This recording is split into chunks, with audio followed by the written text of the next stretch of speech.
a hablar acerca de queratitis. Antes de empezar a hablar de queratitis, voy a empezar hablando sobre lo que es la córnea. Ustedes deben saber muy bien que es una parte del ojo que tiene una función protectora, posee la mayor inervación y no tiene irrigación. Funciona como un sistema óptico responsable de 40 dioptrías del poder óptico. Se nutre del humor acuoso, que saben ustedes está en la cámara anterior, y de las lágrimas en la parte anterior. Las capas de la córnea. Para poder entender bien lo que es la córnea, tenemos que saber cuántas capas tiene la córnea. La primera capa que no es considerada particularmente de la córnea es la lágrima, ¿no? La lágrima que cubre todo el epitelio de la córnea. Tenemos el epitelio, que es la parte externa de la córnea, que es la parte superficial que vemos nosotros. Debajo de este epitelio tenemos una cápsula o una membrana de Bowman. Esta membrana de Bowman es la encargada de proteger a todo el epitelio, una capa dura que protege al estroma. El estroma es la capa más gruesa de la córnea, que está conformada por fibras de colágeno, tejido conjuntivo, y esta es la que fortalece a la córnea y la hace flexible y transparente. Hace unos años atrás, no muchos, se descubrió la capa de Dua. Es una capa muy resistente e impermeable situada en la última fila de los queratocitos. Posteriormente tenemos la membrana de Descemet, que también es parte protectora, y en la parte interna es el endotelio. El endotelio está compuesta por células que bombean el exceso de agua fuera de la córnea. Esta capa es muy importante en las cirugías de catarata, especialmente en la cirugía de facoemulsificación, porque cuanto menos células tenemos, más difícil es la cirugía. Con esta pequeña introducción, vamos a hablar sobre lo que es la queratitis. La queratitis es una alteración inflamatoria de la córnea. O sea, la córnea se inflama, se altera. Especialmente se asienta sobre una estructura cuya transparencia es fundamental. Si nosotros tenemos la córnea opaca, no vamos a poder ver bien. Puede afectarse por cicatrices, como vemos acá, y consiguientemente se forma un leucoma o una opacificación de la córnea que impide que podamos ver mejor. La fisiopatología de la queratitis.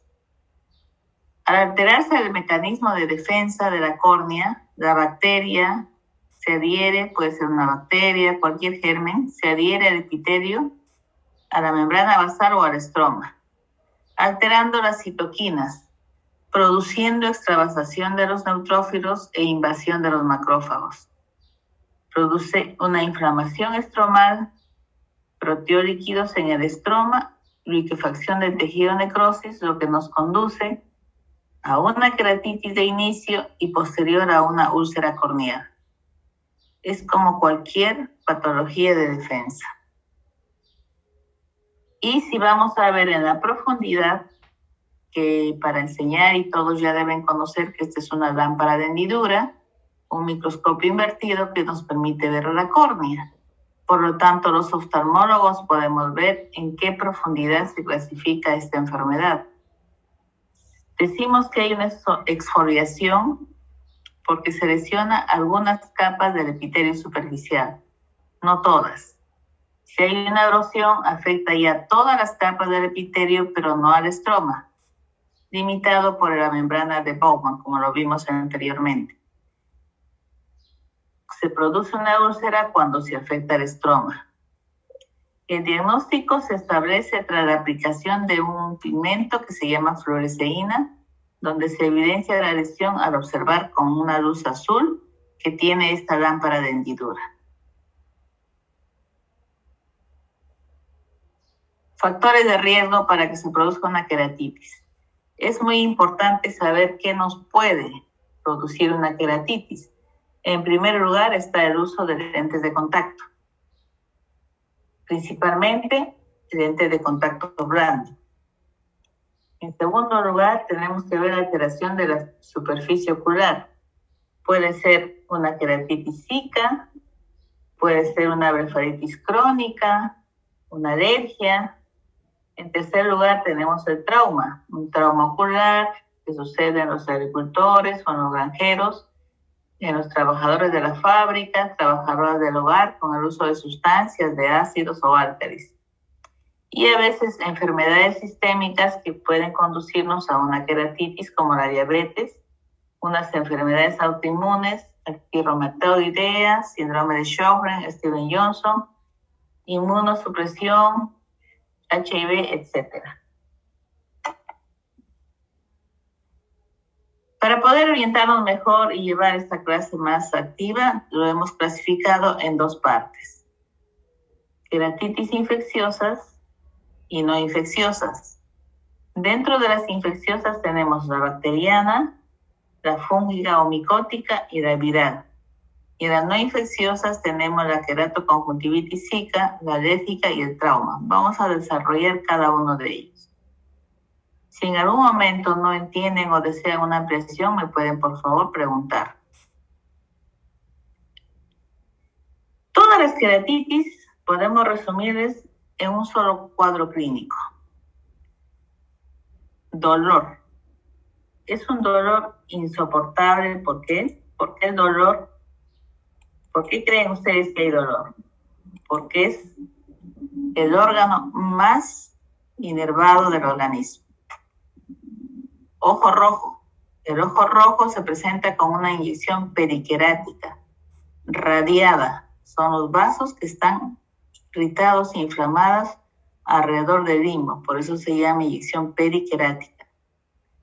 Tenemos un lagrimeo por el mismo dolor, blefaroespasmo, ¿no? Fotofobia. No podemos ver la luz. Por eso hay una visión borrosa. Esta córnea está irritada, por eso no nos permite ver. Y por el dolor, automáticamente como actor reflejo viene el blefaroespasmo. Visión borrosa, podemos encontrar secreción ocular, purulenta, mucosa. Por lo tanto, resumiendo, hay una triada del dolor, inyección ciliar y visión borrosa en una queratitis. Dolor, inyección ciliar y visión borrosa.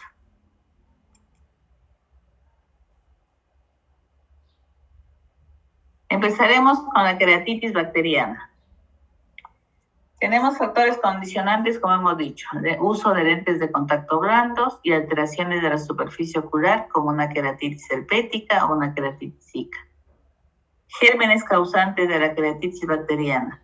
El 60% responsable de una queratitis bacteriana es la Pseudomonas aeruginosa. Está relacionado con los lentes de contacto.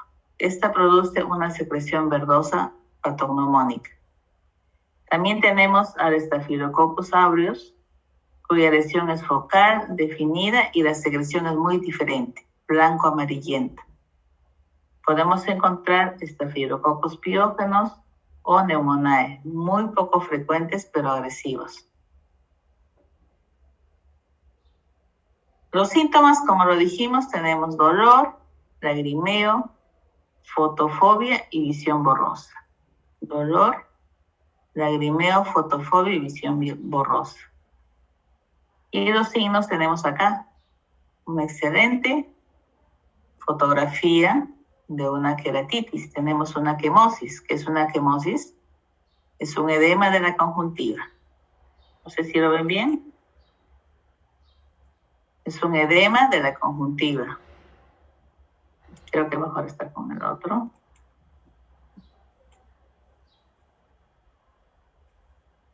Edema de la conjuntiva es una quemosis. Tenemos una inyección periquerática que llamamos inyección ciliar, estos vasitos paralelos a la córnea que no desaparecen como en la conjuntivitis. Tenemos una edema corneal, la córnea normalmente es transparente, aquí vemos turbio y en algunas ocasiones vemos un hipopio. ¿Qué es un hipopio? Son células inflamatorias que ya están infectadas y degradan en la parte inferior por gravedad de la cámara anterior. Perdón. Vamos acá.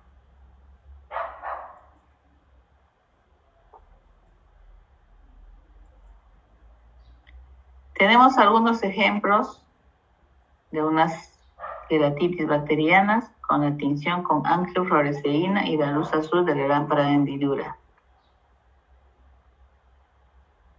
Esta es una úlcera corneal que vemos acá, en la parte inferior. Otra que vemos en la lámpara de hendidura y con la tinción se nota acá. Y una en la parte inferior, notamos acá con mayor claridad. Yo creo que con diapositivas y fotografías vamos a entender mejor. Tenemos acá otra fotografía de una úlcera, no sé si me siguen. Voy a poner el puntero. Toda esta parte, están viendo con las flechas, es una úlcera corneal. Y si la teñimos, la encontramos acá. Se llama una úlcera grande, ¿no? Como la están viendo.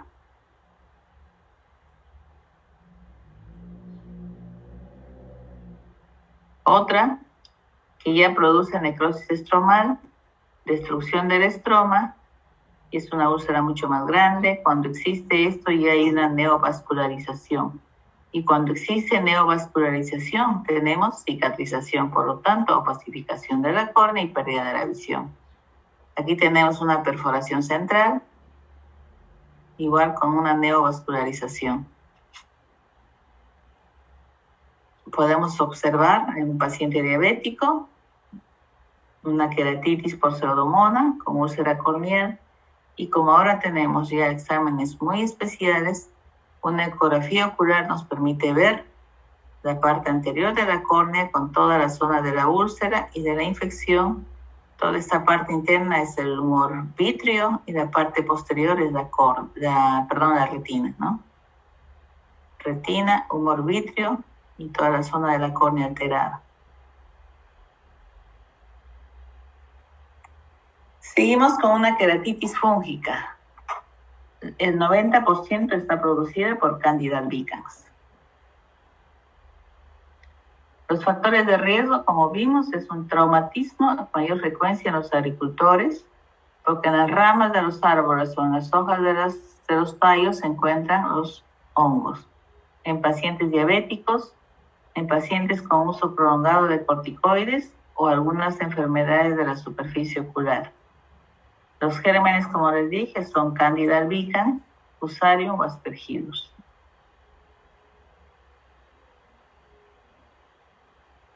El diagnóstico lo realizamos tomando una muestra con hisopo mediante raspado corneal, cultivando los lentes de contacto y realizando un antibiograma. Porque ustedes saben que los hongos son muy difíciles de cultivar.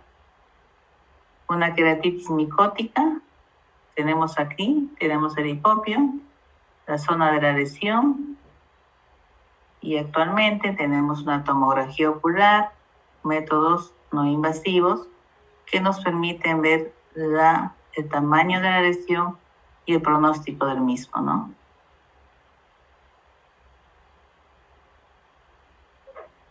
Tratamiento. Hay dos tipos de tratamiento: tratamiento médico y quirúrgico. Como tratamiento médico, como explicaba mucho y me interesa mucho la prevención, ¿no? Prevención de traumatismos en los agricultores, antibiótico terapia específica, tópica, midriáticos y corticoides. ¿Por qué utilizamos midriáticos?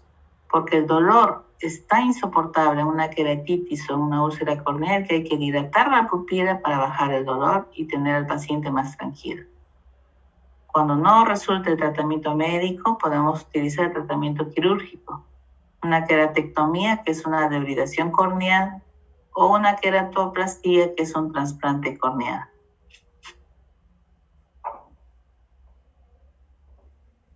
Pasamos a ver queratitis viral. Es una infección causada por el virus herpes simple. Esta nos causa hasta un 60% de ceguera. Los síntomas son lagrimeo, fotofobia, ojo rojo, visión borrosa. En este caso tenemos lesiones patognomónicas, que lo vamos a ver, erosiones punteadas, úlceras dendríticas características, y como tratamiento podemos utilizar aciclovir tópico u oral, antibiótico terapia como profiláctico, midriáticos como les dije, y en ocasiones corticoterapia y debridación. Estas son las lesiones que tenemos a la vista en pacientes con el herpes, ¿no? Tenemos en forma de estrellas, forma dendrítica que le llamamos nosotras, toda esta es contención de fluoresceína, una úlcera marginal, esta está teñida con rosa de Bengala, una úlcera geográfica, alteraciones del epitelio y cicatrices residuales. Estas cicatrices se llaman leucomas o opacificación de la córnea, que si por coincidencia nos pasa y está frente a la pupila, nos impide la visión, porque la visión es el 80%, vemos, por el centro de la pupila, ¿no? Y estas son las lesiones herpéticas características. Un ejemplo, con un mapeo, ¿no? Tenemos aquí una úlcera con sus ramificaciones, donde van las flechas rojas, la úlcera central, y aquí un mapeo, ¿no? La úlcera central, las ramificaciones dendríticas.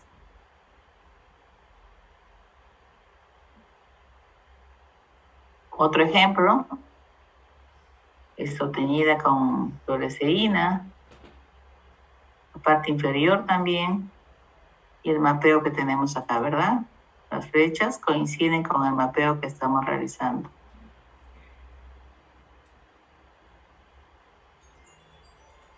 Y si se dan cuenta, la córnea, como mecanismo de defensa o después de la inflamación, y empieza a crear en la parte superior neovasos. Estos neovasos producen cicatrización, estos quieren cicatrizar eso. Y al cicatrizar producen opacificación de la córnea y por tanto tenemos al final un gran leucoma.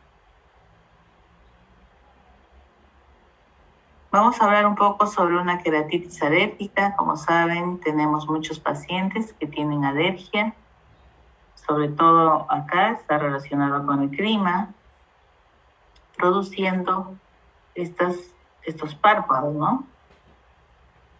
Con unos folículos muy agrandados. Estos folículos producen a veces lesión en la córnea, y en la parte inferior de esto encontramos una lesión, una úlcera corneal. Entonces, esos pacientes también hay que tener que tratarlos. Acá estamos viendo la úlcera. Este es el mapeo de la úlcera corneal por una queratitis alérgica.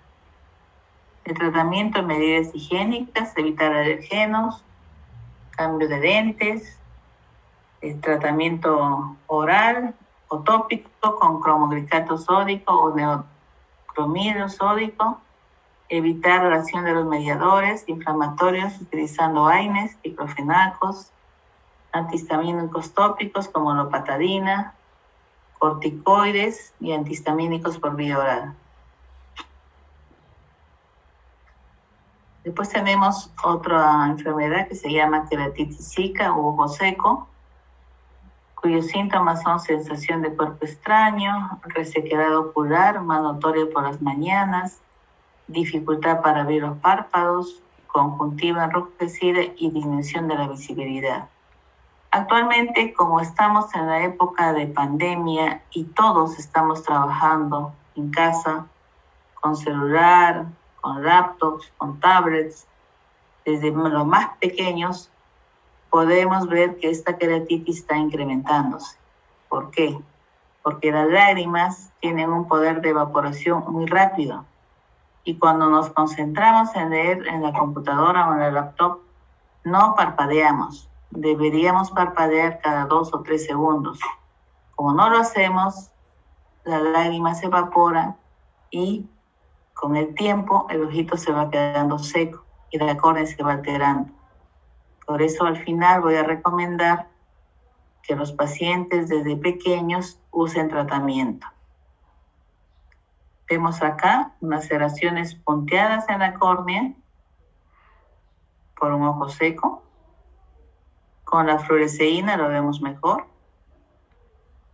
porque esto, como está el ojo seco, no hay lágrimas, entonces no elimina fácilmente la tinción con fluoresceína de la superficie ocular.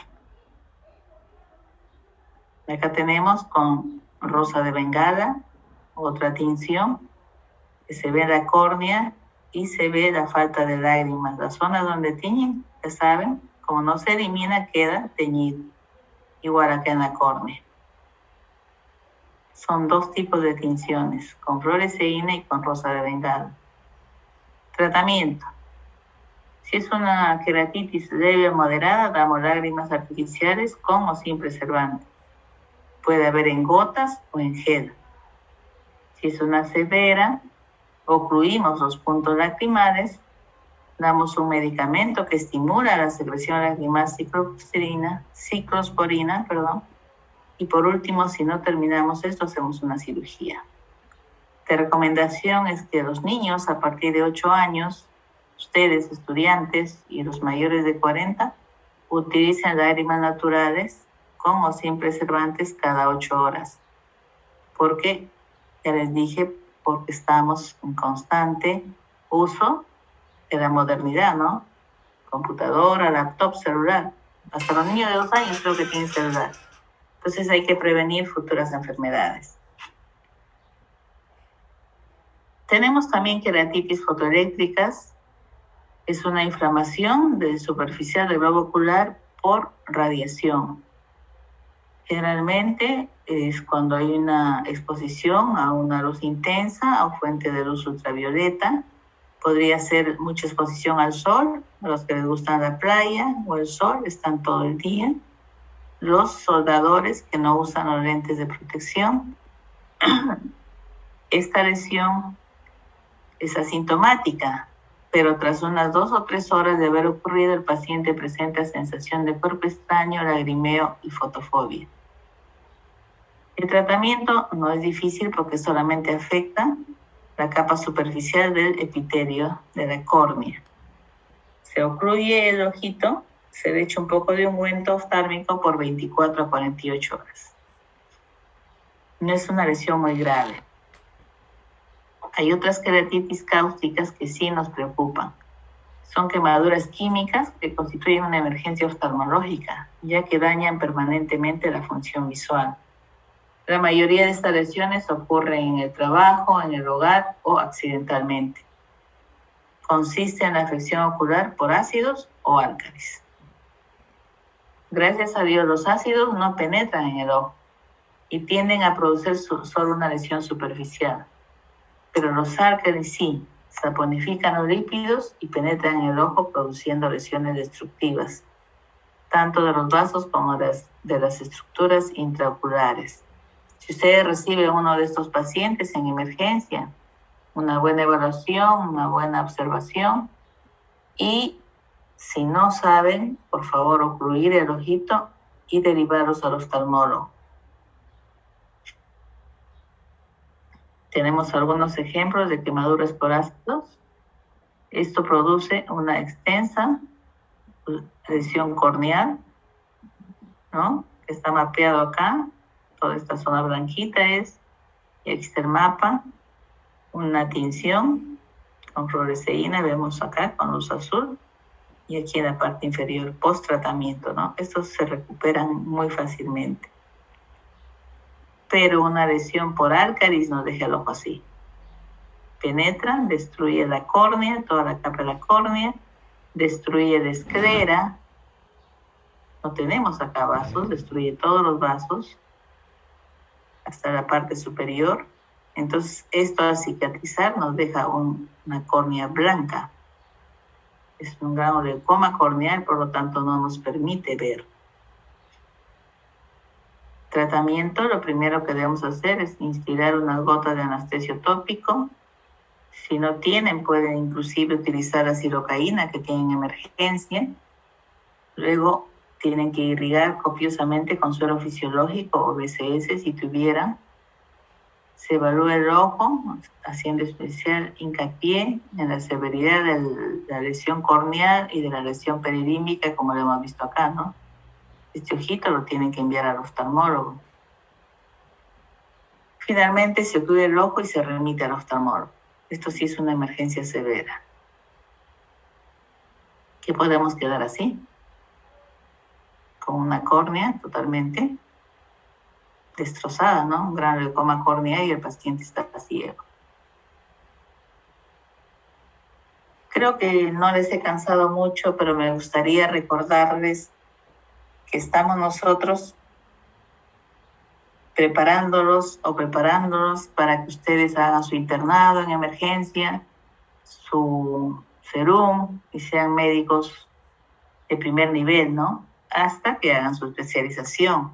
Por lo tanto, me gustaría que ustedes voy a compartir unas enfermedades de los ojos que ustedes lo pueden manejar y pueden estar en un sitio, digamos, muy alejado de la ciudad y no tener un oftalmólogo cerca.